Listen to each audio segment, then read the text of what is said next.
Breakthrough Real Estate Investing Podcast, episode 102. Welcome, everyone, and thanks for joining us again. Hey, Sandy, how are you? Hey, Rob, I'm awesome. Yourself? Very, very good.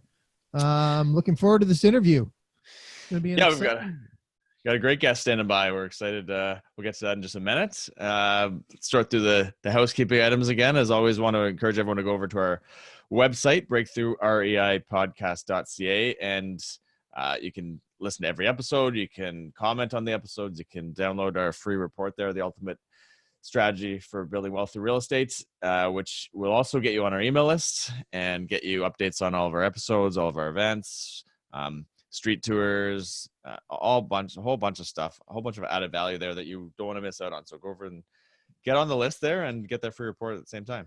It's pretty much anything you could possibly want to know about us. Really? There's a lot. Yeah. Like Sandy writes on there whatever he's getting dressed in that day. That'll be on there. Color socks on the day and things like that. How your cat's feeling. Yeah. How's your cat feeling right now? I was hearing her meow or him meow a couple minutes ago. Nah, she's gone. She's gone. She's gone. She's not going to be rudely interrupting us. Hope not. Hope not. So how are things?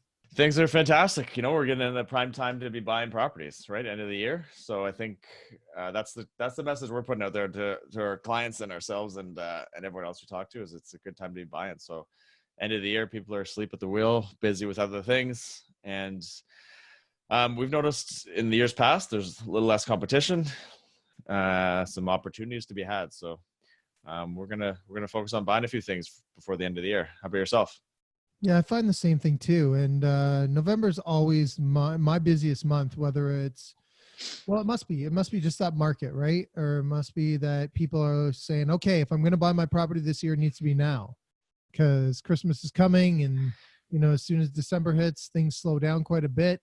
So yeah, it's definitely prime buying time in our markets as well. Mm-hmm. The Christmas music starting to play. The snow's starting to show up here and there, and people are not gonna be in the house buying mode for the most part. So my wife is already decorating for Christmas. Yeah, it's literally like 3 days after Halloween or something like that. I don't know. So it's right now, and there's already Christmas stuff going up to get us all into the spirit. So I don't mind.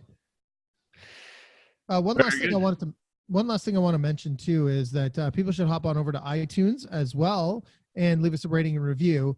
5-star reviews always help us out a lot, get the show recognized and out there for more people to consume and be able to learn from all of the interesting, exciting, knowledgeable guests that we have on, just like the one that we have today. What a segue.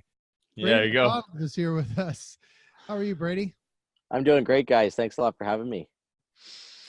And so Brady and his wife Kristy, they started BK Real Estate Investing in 2014, and at that point they realized, you know, the wealth and freedom that could be had in real estate investing. And by mid 2018, they had purchased and renovated over 75 properties. So took some pretty heavy action there.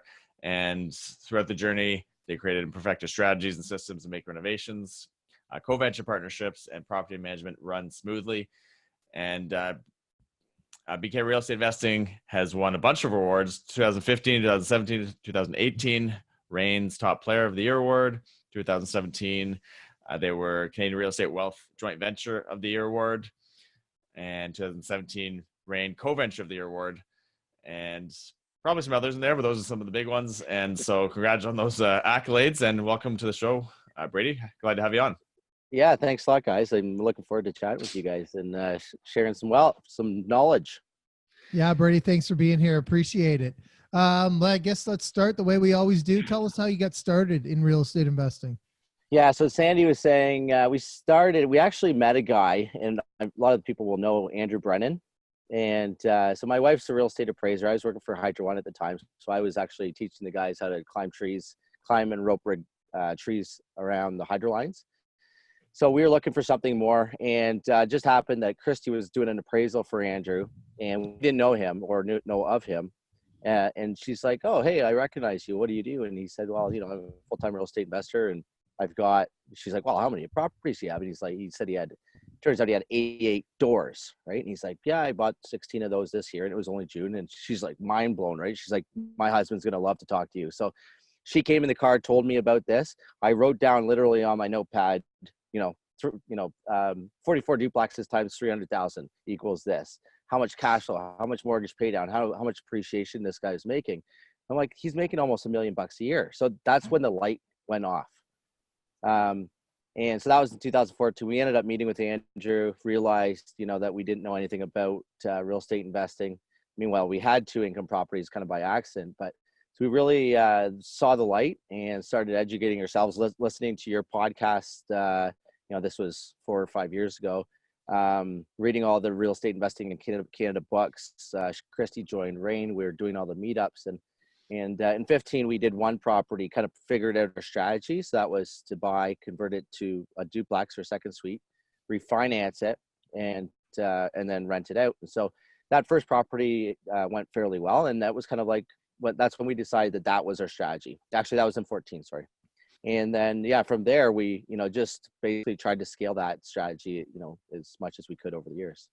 But that's ultimately how we got started. It was basically one conversation. I made a post about that today. One conversation literally changed our life. Mm-hmm. Cool. And Andrew's a friend of the show, a past guest early on, eh, Rob? Wow. Maybe in the first 10. Yeah, he was one of the first ones. And we do have plans to have him on again. So you should be hearing from him again soon. Mm-hmm. Yeah, awesome. So what strategies do you employ and why? You touched on it, but let's dive deeper on that. Yeah, so we've stuck to the basics, or stuck to our strategy. Our theory is stick to one strategy, perfect it, and especially at the start. So that's what we've done. We primarily buy single family homes, convert them to legal second suites, refinance them, and then rent them. And obviously throughout the years, depending on cash flow, capital requirements, to continue to buy, or just personal cash flow, we've had to sell some. So depending on the year, some years we sold a lot more than others, but generally they're all turnkey legal second suites was what we were creating. Now we are kind of, again, looking to scale. And one way we can do that is still to renovate, but to add more units to a building. So we're buying some stuff that we're converting into triplexes and fourplexes, as well as buying some 5 to 10 unit buildings where we're not necessarily creating them, but we are doing cash for keys to deal with the tenants, renovating all the units in the entire building, getting top rents, and then going back to the bank with the higher net operating income, and to refinance that way to pull out the equity. So those are primarily the 2 strategies, that we've used. We've done a couple single family flips as kind of an alternative option when things didn't go as planned. But yeah. Those are the strategies we generally employ. So quickly, let's go off on a tangent there. You said you turned to a flip when things didn't go as planned. So tell us about those things that didn't go as planned and why the strategy changed along with it. Yeah, so one was actually more recent. We literally closed on it a week and a half ago. So it was a property in Barrie near the lake, and it was I was really excited about it. Literally a block away from the lake, 2-minute walk from the lake. So again, you're always going to learn something no matter how many properties you've done. I went to apply for the building permit, submitted the drawings. They said, okay, well, because it's in the floodplain, the Lake Simcoe Conservation Authority's floodplain, you need to get their blessing first. Mm-hmm. So I applied to them. On the drawings, they saw a second unit entrance, and the lady said, oh, by the way, if you plan to put a second suite in there, it's not permitted. And I'm like, oh man, do you just try to take the second unit off the drawing and resubmit it? But, I figured chances are they're going to catch us. So we're just like, no, what are our exit strategies? Again, multiple, it's kind of one of the things you want to try to think about anytime is, if plans don't go as planned, what other options do you have? So the only other option for this property was to convert it to just turn it into a single family flip.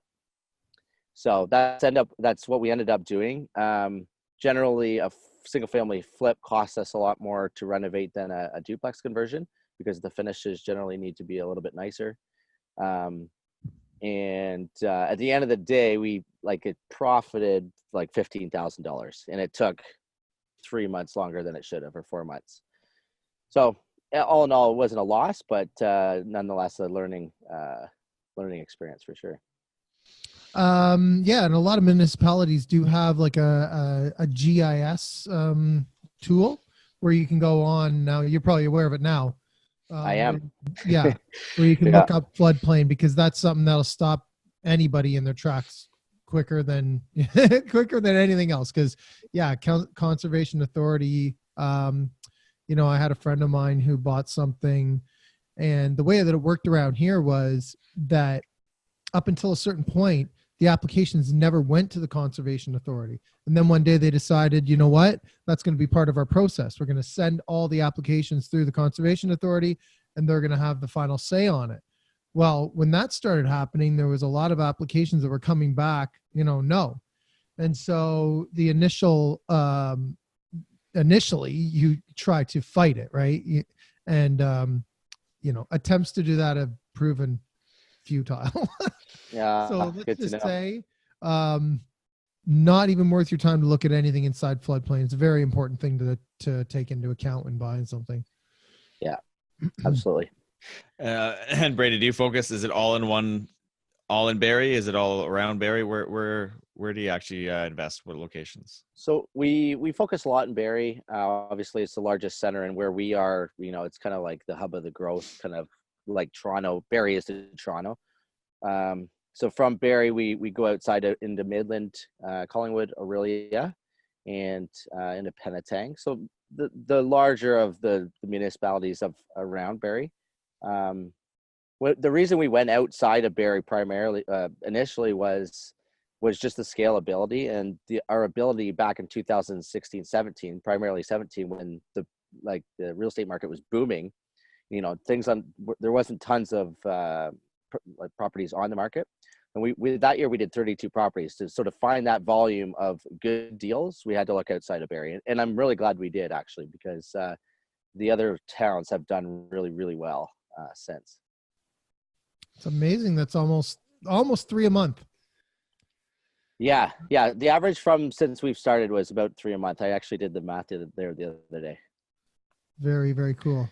Yeah, let's talk about joint ventures and how you've helped that build your real estate portfolio. Can you tell us a little bit about that and how you help create win-win partnerships with that? Sure.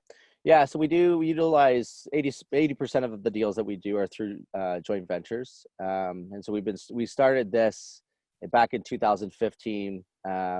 Was when we really started growing our business. So just to step back a little bit, just to show why we got into joint ventures. So when we first started, Kristy and I refinanced two properties. One was a primary residence, and another one was an investment property, and that gave us $150,000. So we started buying, we converted them to duplexes, refinanced them, and so we were able to do 4 properties from April on to later on that year, and we knew we were going to run out of money. So we started offering our services before we ran out of money to joint venture partnerships, and by then we had already created systems and processes, and we looked like a business. So it actually attracted the investors fairly quickly, and we started with our friends and family and home inspectors and mortgage reps and stuff like that, people that knew and were watching what we were doing fairly closely. So our joint venture structure is no different than most people. It's 50-50, where the investor provides the purchase money as well as the renovation money, and they qualify for the mortgage independently. And then we do joint venture agreements to protect both sides. Yeah, so it works out fairly well. So again, when we implement the strategy that we buy, convert to a legal second suite, generally in Barrie or area, it might cost the investor about $75,000 to purchase, and about $60,000 to $70,000 to reno. And when we refinance, we're at all but $20,000 to $30,000 back. On a typical duplex, right? On a duplex conversion, generally, yeah. Mm-hmm. And yeah. Walk us through the numbers, though. What is the purchase price, and then what's the refi value and that kind of thing? Yeah. Okay. So generally, the purchase price we haven't purchased over $385 in Barrie, so so it's $365 to $385 as a purchase price. Renovation is $60,000 to $75,000, and then refinance are coming in 535, 545. Very good. Yeah. Very Yeah. good. And these aren't big properties. Like we'll buy, some older 2-bedroom homes that the dining room can be converted into a 3-bedroom. So maybe like 850 to 900 square feet. And they're coming in at 530. So we're getting good value in the refinances. I love that. And I love that strategy of finding the 2 bedrooms because they are generally cheaper and you can add that 3rd bedroom. I've found a lot of people doing that, a lot of value there where, especially if, there's a nice big eat-in kitchen area. Right. Yeah. So you end up with no dining room, right? At the end of the day. That's correct. Yeah. So it's kind of like an open concept kitchen, living room, and dining room altogether. Yeah. Only downside on those, is just maybe on resale, they might not get that family that's going to live upstairs, right? And house hack or whatever they want to do. But, still, regardless, if there's value there that you can't find otherwise, it's a great strategy.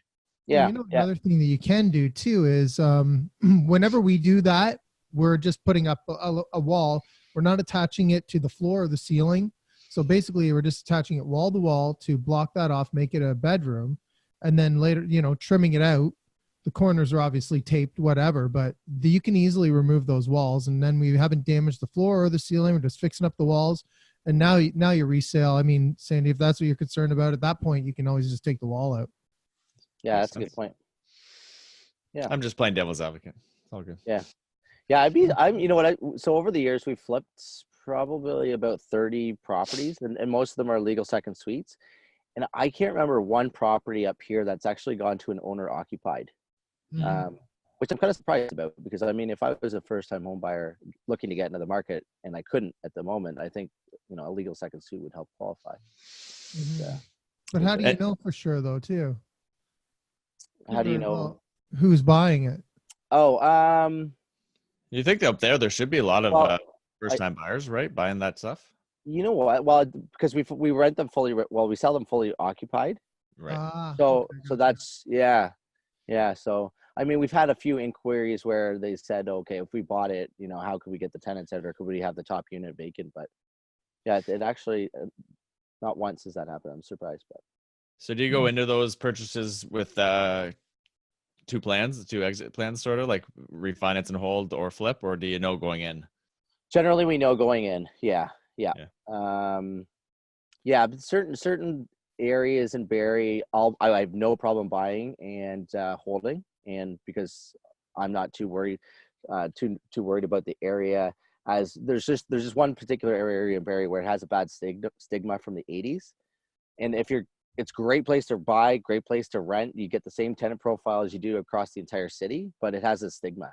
So if I know I'm purposely going to be flipping it, I would generally hesitate from buying in that area for a flip, just because the agents really push that stigma. What is the stigma? Well, so, I believe most of these houses were built in the 80s, and so there was a lower threshold or lower income, say, of the population. So it's a rougher dynamic, or it was a rougher dynamic now, but now they're more affordable. They are affordable or more affordable. They're definitely I'd say first time home buyer level. So just through natural, reasons, it is cleaning up. And there's a couple streets in there 100% wouldn't buy on, but 99% or 90% of them I would. So you do buy if you're going to just hold and rent? 100%. Yeah. Okay, so we sort of touched on I guess we've really went through it. What you offer to the joint venture partners is the expertise, basically, of finding the right property that's going to appraise for those numbers that you said, and knowing what renovations need to be done in order to get it there, right? Yeah. So. Yeah. Go ahead. Go ahead. No, I was just going to say, yeah. So what's, I guess, a little bit different than us. So when we started this journey, and since day one, we started hiring staff. So we've got in-house 9 full-time renovators, and then 5 ladies in the back office that help manage and make sure that the books and the tracking of expenses are all super tight. But that really is a benefit, I think, to the investors as well, because we do this at cost. We don't mark up our labor or our materials. So, we're able to get things, at least in our opinion, they're done on schedule and, to the lowest price point that, at least I think we can do it. Yeah, so that's just a value add thing. And when we work with our investors and we hold these properties and manage them for long term, we also take the same approach to management. So we have a full, all of our staff manage the properties in-house, and all of that is also extended to the joint venture properties at cost. So there isn't necessarily a management fee. We just basically, if say we have to show the tenant, show a property and it takes 2 hours to show, and maybe say 2 hours a month to pay the bills and accept the rents, then that's exactly what we build a property, just to do that. And so that allows you to focus on finding great properties, right? Which I assume is probably your kind of focus, and finding more partners to do good deals with. That is 100% my focus. Yeah. So that's a large part of my responsibility. I do have the renovation, the team, they directly report to me. But then, yeah, my primary focus is finding deals and dealing, like onboarding investors, and just creating those relationships, educating them to a point where they can confidently go into a real estate transaction with us. So this stuff wasn't all in place when you woke up the other day. No. You had to build it into this. Yeah. So let's talk about the steps that you took to scaling to where you are. Okay. Yeah. So my previous employer was Hydro One. So, we're huge on safety, and they have systems and processes for everything. So I was really used to that. And when we started out off with business and we hired our first admin in office and then started hiring our employees in the field, I took the same approach because, although I know the systems and I know the processes, I can't expect everybody else to take on all that memory and all that knowledge. So the only way to make sure that things get done properly and processes are followed and things aren't missed was to create checklists and systems for almost everything. So, for an example, when you go back into just the starting of the renovations, I was driving around like a crazy man every single night while I was working full time, picking up materials, looking for different materials, Home Depot, Lowe's, all these different places. And then, actually, I'll give the credit to Ian Szabo. If you read his book, one of the things he did was go to Home Depot and pick out all the SKUs that you want to use. So literally, and still to this day, we've got our renovations and our materials systemized in such a way where it's the same material. Yeah, exactly. Renos to riches. So same paint color, same cabinet, same kitchen counters, same faucets, same sink, same lights, same, you name it, it's all the same. So again, that was one way to manage costs. Everybody knows what we want, right? You're really just transferring what I've got in my brain onto paper and they just follow it. So from a back office perspective, we've done everything. So from purchasing to, ensuring that the joint venture documents and all the purchase documents, et cetera, are in a certain place, and then they get uploaded onto the computer. So then they can be, looked at or found relatively quickly when requested, to the renovations, to, tenant placement, to accepting rents, paying bills, tracking expenses. There's systems in place for all of that stuff. And they're built because that's the kind of the foundation to scale. If you don't have this stuff and you buy 20 properties in 1 year, it's, that tower is going to tip over when documents are required. So I think that hits on one aspect of scale. I guess the other aspect with our ability to scale was, we took upon the strategy to hire and empower people.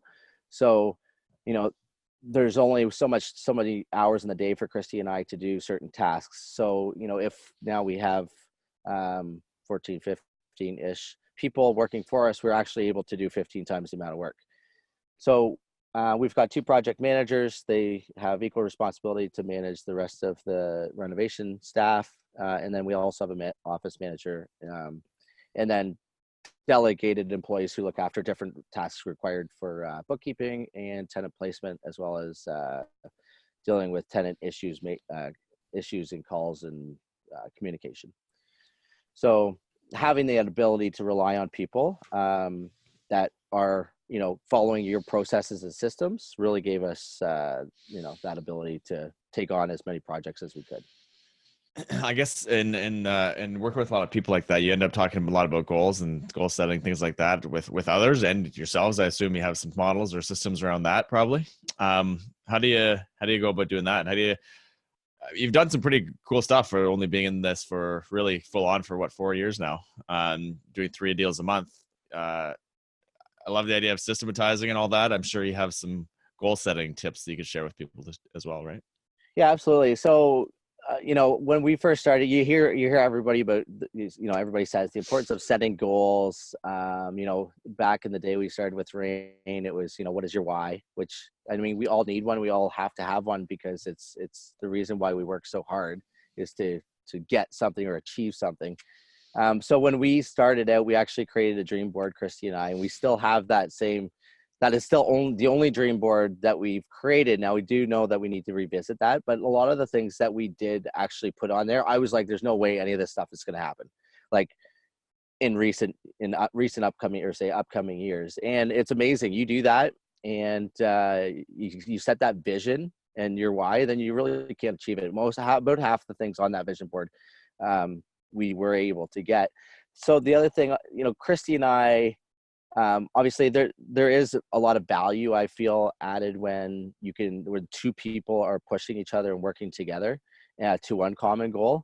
And I mean, you try to push that out to your entire team as well, right? If the entire company and all of our employees have the same goal, say for an example of, just making, like, one of our primary goals with our investors is to make sure that we take care of their money, but like better than they could take care of it. So about being super accountable for every dollar and trying to do things as, frugal, but also, with the best professionalism, et cetera, possible. So, and our employees literally take that to heart. So I probably been going off on a little bit of a tangent here, but yeah. So goal setting, I guess, like that dream board was big for us. The number, our number change. Our goal necessarily isn't like a dollar value. Originally, it was 12 properties when we first started. It was, and Kristy thought we were nuts. We're like, there's no way we are having 12 properties, and we got to like 6. I'm like, we're bumping it up to 20. And she's like, I'll quit. I'm not doing this. So it's like there's like a bit of a yin and a yang in our relationship. But it's amazing. You get to one goal. Once you accomplish a few goals, you realize that we are generally setting our goals a little low. And I think you guys have probably heard of like the 10X rule. And now I'm really my eyes are really opening up to the ability that we can achieve so much more. We just have to put our mind to it. So if you kind of follow the Grant Cardone thing, if say your goal is to do 1,000 units, well, let's face it, if you get to 300 units, you've blown, 90% of the people or not blowing your expectations originally out of the park. Yeah. Most people set pretty realistic goals. I mean, like 5 years, you can accomplish so much, right? I think, you do something what you might think is crazy in 1 year. And then if you can do that, like what you can do in the next 5 is just going to be 100 times what you've actually maybe originally thought. Absolutely. People always underestimate what you can do in like a 5-year time frame. I agree. Usually overestimate what they can do in 1 year, actually, and underestimate the 5. Yep. What are some challenges? Obviously, you've had some challenges, and overcame a lot to get to where you are. Nobody, succeeds at a high level without going through some challenges. So, what have been some of the big ones, and how did you get through them? Yeah. So, we've never really lost on a deal that we've actually purchased. Like one of the worst ones was probably that one I said that we converted. Plan was to convert it to a duplex. Turns out you couldn't convert it into triplex, or it was just a single family home flip. Didn't make very much money. Another single family home, didn't make very much money. But more recently, so again, we set goals and we push ourselves to new limits. And generally when you're getting that first, you're doing that first deal that's outside of your box, your norm, that is where the failures are going to happen. And I can be honest. So we tied up this church for $1.2 million. The intention was to convert it into like 15, 16 units. So we started down that road, likely didn't do as much due diligence. Well, the due diligence required for this type of commercial property for financing and development is like 100 times for like a single family home conversion to a duplex or even a triplex. So we went down the road. We started with phase 1 environmental, did the phase 2. That cost us 20 grand. We did homes or an appraisal. That was another 3 grand. There's something else that was 3 grand. We're about 30 grand into this. And then, you talk to one person at the city and they said, no, it wouldn't trigger development fees. And then you talk to another person, they said, no, because you're changing the use of the church or intensifying, sensitizing the use. That is what triggers development fees. So the development fees on the church ended up, they were going to be $400,000. And so, in my eyes, I'm like, okay, there's, the church is 1.2, the renovation I thought was about 1.4 million. Now you add another 400,000. That was my wiggle room and my buffer for air anywhere else. So we walked on the church. We had a clause in there that allowed us to do that based on certain findings in a phase 2. So we were able to get out of the deal, but you still have costs associated to the environmental. So that was about a $30,000 loss. And I mean, it's the way I guess I look at it. I have a liver, or what is it? Win or learn mindset. So, I mean, it's a loss financially. I learned a ton during the process. Obviously would approach it totally different the next time, because I'm sure there will be a next time, but yeah. So, I mean, other way I look at it is I didn't go to college or university, so it's just part of my education. Mm-hmm. Did they have any grants that were possible with that? And they didn't make up for it. Yeah, that was one thing that I was advised. The lady at the development office said you could ask them about the grants, and there was, but not until 2020. So the pot had been used up for 2019. Yeah, so I mean, it's an ongoing issue. I have been to the city of Barrie on some development topics, and they are looking at trying to address that, especially for these types of developments where they're creating affordable housing. But they're talking about a pot, and then it's just like, okay, well, who's going to get that pot? And I wouldn't say that you'd want to rely on the pot, like, to help with development fees. At least I wouldn't. But no. So yeah, so I would say that was a pretty big learning curve, in all perspective, probably a failure. Well, kind of we live and learn, but you know what? There's lots of people that spend $20,000-$30,000 on education just from sitting down into a conference room with somebody. So I wouldn't say that, digging into something like this and coming up, the amount that you've learned is probably at least as much, if not more, than someone might learn in one of those conferences. So yeah, that's true. You know what? We all live and learn, and that's the price of the education. Yep. That's the way I look at it anyway. Yeah, no, I agree. Makes sense. You have a property management company now. Yeah. So we launched Live with BK. Yeah, we launched Live with BK Property Management 4 months ago-ish. And so we had always managed our own portfolio and our investors' portfolio. So currently we have about 165 units in our portfolio.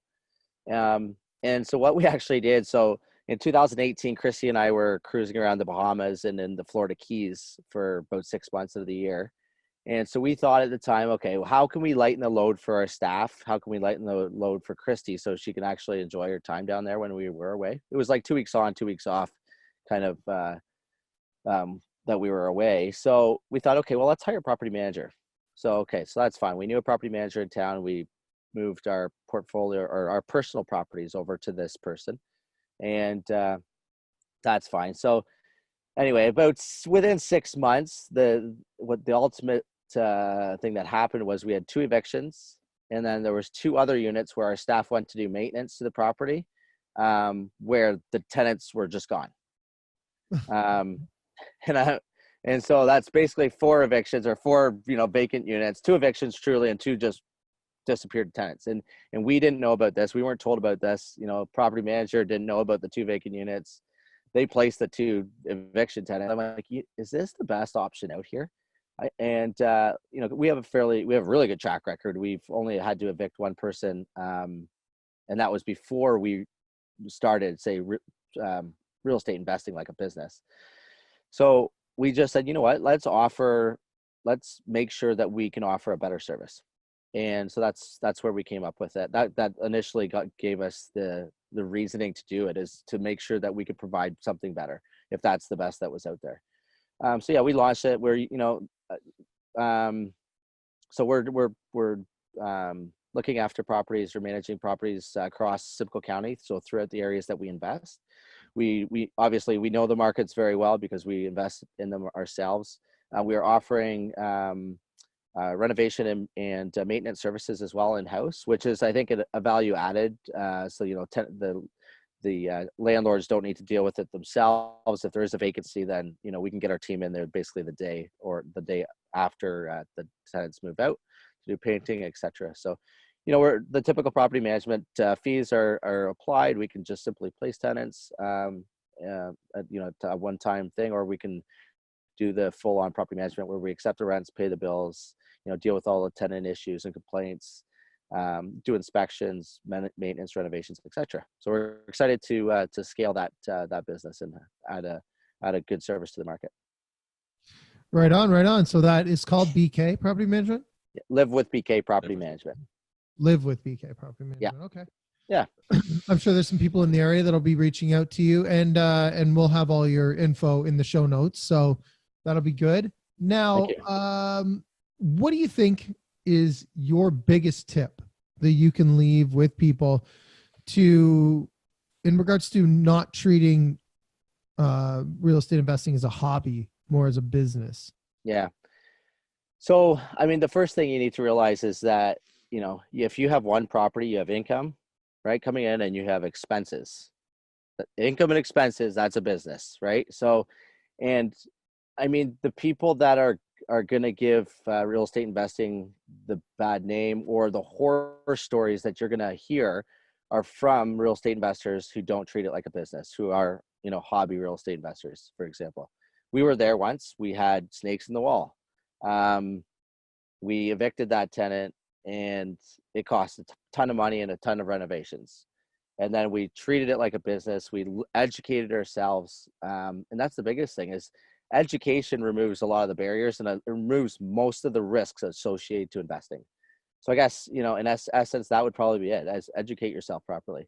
And I mean, it's all at our fingertips. Listen to this podcast. You guys, if somebody listened to all your podcasts, they would know most of what you need to know, right? All the Canadian books. If you educate yourself, you're going to remove most of the risks associated to investing. Well, there's one thing we got to clear up for them then, or at least for me. So what, when you say snakes in the wall, is that like is that a literal thing, or is that? Yeah, I was thinking the same thing. Is that a line I've never heard before? No, that's literally like, yeah. So so we had 2 properties when we first started, or no, just by accident, Kristy and I had two properties before we started investing proper, or like a business. And so, yeah, boyfriend moves out, typical scenario. Boyfriend moves out, girlfriend can't, or the lady couldn't afford rent. She starts paying late. Eventually it drags on. I'm like, okay, I got to go check this place out. So I go check it out, do a walkthrough. You know, I didn't get proper notice. So cause I just text her, and I walk in there, and the house is absolutely destroyed. And it has these 2 massive blood pythons in the basement. This is kind of might go off on a bit of a tangent here. Yeah, it's kind of a funny story. So 2 blood pythons in the basement. The house is actually absolutely destroyed. Dog hair, dog stuff everywhere. I'm like, so I call the self-help. And this is another good tip for people that are self-managing. There's a landlord self-help phone number. Google that. Like, it's free. It's free for us, right? So I think they're lawyers, so they can advise. So I call this self-help line, and they say, okay. Oh, and there was a gun. There was a gun in the house. And I didn't know if the gun was real. It looked real to me. So I called the cops, and, or no, she said, she said, let's start again. Let's pretend you didn't see any of this because you didn't get proper notice. Go write a notice and stick it to the door. So I did that. And then I showed up to re-inspect it the next day with proper notice. Then I called the cops. and the cops came, determined that the gun wasn't it was like a fake look, it was like a real looking BB gun. But then also determined that the blood pythons were illegal in Barrie. So I ended up getting her out because of that. But when we went back to look at, with the bylaw officer went back to look at them, she hid the snakes in the walls of the house. So yeah, watch out for snakes in the walls. And they couldn't find them.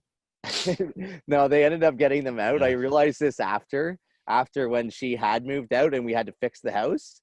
And I'm like, why? And that's what it was. She had cut holes in the back of the back wall behind the shower faucet and slid them down there, and then cut a hole at the bottom to take them back out. Interesting. Yeah.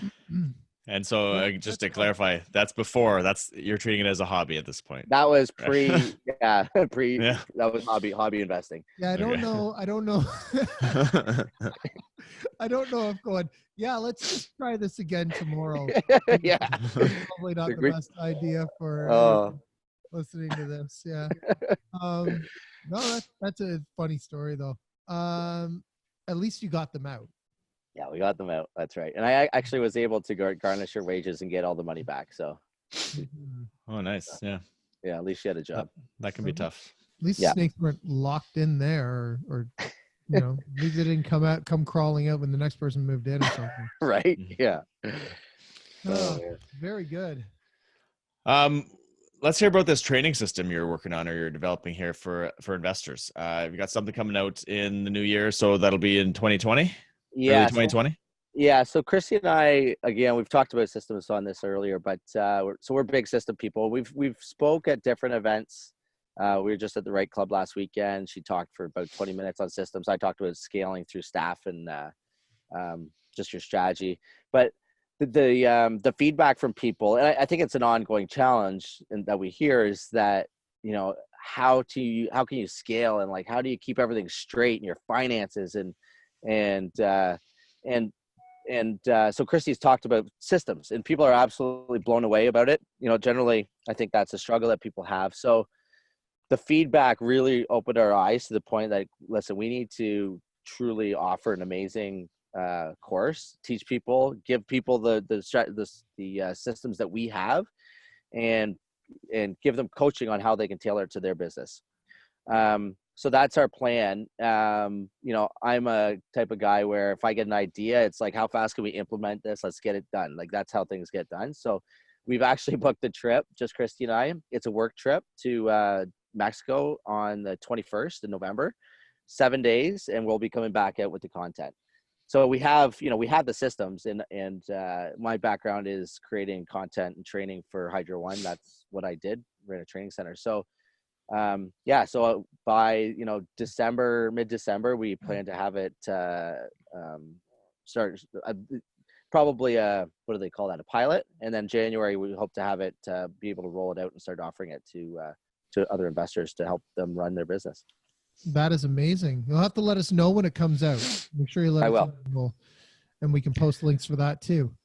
Yeah, that's great. There's not a ton of education around that. I think the system side, which is what you need to scale it to where you guys are and beyond. Like, yes, definitely need it. A lot of people miss that part. Something I struggle with a lot, for sure. So I'd be interested in learning about it when it comes out. Yeah, great. Yeah, I'll keep you guys posted for sure. Brady, you haven't been out to Durham REI, have you? I have not. Because like you run in the same circles as Brennan's there all the time. Yeah. You know what?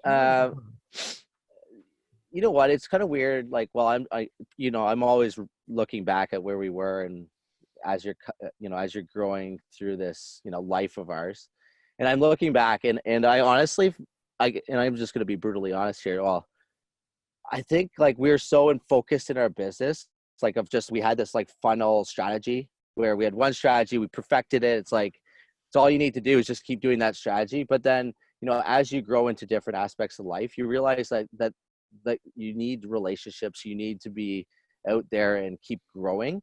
And so we found ourselves in a silo. So we really didn't go to any meetups for probably the last year and a half, 2 years. Mm-hmm. Now looking back, I can see that was a mistake, because now I need to we're looking to scale in multiple different avenues, and the relationships are everything. So you will be seeing me there. That's the moral of the story. Right on. Well, I mean, you've got a lot to share, and if you guys presented at Right Club, maybe I can talk to them about having you present there too. Absolutely, we'd love to. Okay, cool. You can also just listen to this show too and get all the stuff you need. You got Andrew, you got Ian Zabo, you got all that stuff, right? So Yeah. Hopefully that's helped you. Hopefully it helps others. Great to have you on here. How can people get in touch with you? Yeah, so my personal cell phone number, you can actually have it, 705. I'm going to give it out because nobody's going to call me anyway, because most people don't, but 705 705-795-1140. That's my personal cell phone number. My email, brady@bkrei and .ca. And then you can check us out on Facebook. We got Live with BK Property Management, BK Real Estate Investing. Who should call you? Who should call you? Who do you want to connect with? I'd like to, obviously if you are interested in entertaining the idea of getting into real estate hands-free joint ventures, I don't have a ton of time for coaching. I have no problem answering a few phone calls though. Like when I was starting my growth period, I needed somebody to just to bounce a few quick phone calls off or questions off of, got me over that hurdle and keep going. So I have no problem anybody calling me for those types of reasons. And then, if you want to start, get together and learn about the Barrie market, realtors love, talking and working with realtors to help service their clients from the property management aspect, or even an educational aspect. If, somebody's looking to come to Barrie, I think there's a lot of value added. Like if I could help realtors with their investment clients, there's a lot of value added by, sitting down for an hour and talking about the basics of real estate investing from a third point of view. That can really add value, and I think we can add value in everybody's relationships there. So that's awesome. Great. That's great. And we'll have all the links to all of those things in our show notes. So, so you'll be able to easily access it over at breakthroughreipodcast.ca. Thanks, Brady, man. This has been awesome. Thanks a lot, Rob. Appreciate this. It's been great. Sandy, how can people get in touch with you? 289-389-6846 or info@mckrealtynetwork.com. And you? You can reach me at, I always do the podcast one. I'm going to start doing my own. Rob@mrbreakthrough.ca. Easy one. Awesome. Good stuff, guys. Perfect. And thanks for everyone for listening, and we'll see you again next time. Okay. Thanks a lot, guys.